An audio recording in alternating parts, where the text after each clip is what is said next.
રાજ્યમાં આગામી દિવસોમાં ગરમીનું પ્રમાણ વધી શકે છે। રાજ્યભરમાં આગામી 5 દિવસ હીટવેવની આગાહી વ્યક્ત કરવામાં આવી છે।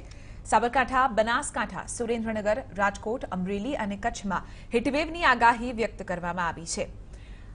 જ્યારે કે અમદાવાદમાં 42 થી 43 ડિગ્રી તાપમાન રહેવાની શક્યતાઓ છે, જેને લઈને તંત્ર દ્વારા શહેરમાં યલો એલર્ટ જારી કરવામાં આવ્યું છે। આપને જણાવી દઈએ કે લગભગ જે તાપમાનનો પારો અહીં જોવા મળી રહ્યો છે તે અનુસાર 42 થી 43 ડિગ્રીની વચ્ચે તાપમાન રહે તેવી પૂરેપૂરી શક્યતાઓ છે અને આપને જણાવી દઈએ કે ગરમીથી બચવા માટે અહીં કહેવામાં આવી રહ્યું છે કે લોકો પાણીનું વધુમાં વધુ સેવન કરે અને પોતાને ગરમીથી અહીં બચાવે।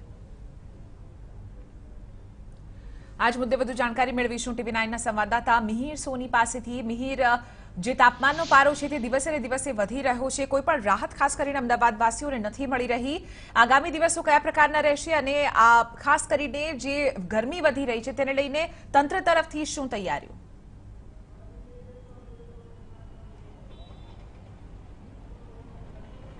ચિત્રા, ગરમીનો જે પારો છે 42 ડિગ્રીને તે હવે પાર થઈ ગયો છે, એટલે હવે છેલ્લા 2 દિવસથી તો 42 ડિગ્રી પારાના કારણે લોકો ત્રાહિમામ પોકારી ગયા છે। અત્યારના આપને હું દ્રશ્યો બતાવીશ કે જે હાટકેશ્વર સર્કલ નજીકના છે, કે જ્યાં આગળ જે આ રોડ છે તે જે અવર જવર વધુ થતી હોય છે, પરંતુ અત્યારે હાલ સુમસામ જોવા મળી રહ્યો છે। લોકોની અવર જવર પણ ઘટી ગઈ છે। લોકો હવે બપોરના સમયે બહાર નીકળવાનું પણ ટાળી રહ્યા છે।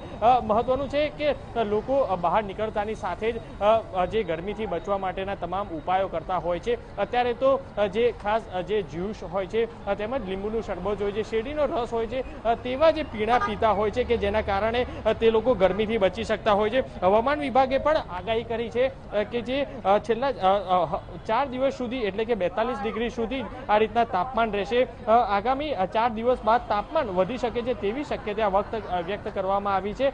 ખાસ જે રાજસ્થાન તેમજ ઉત્તર અને પશ્ચિમ જે તરફથી આવતા જે પવનોની દિશા છે તેના કારણે જે પવનની દિશા ગુજરાત તરફ હોવાના કારણે આ ગરમ પવનો બિલકુલ આભાર મિહિર સમગ્ર મામલે જાણકારી આપવા બદલ। તો આપને જણાવી દઈએ કે ઉત્તર ગુજરાત, સૌરાષ્ટ્ર અને કચ્છમાં હીટવેવની આગાહી અહીં કરવામાં આવી છે।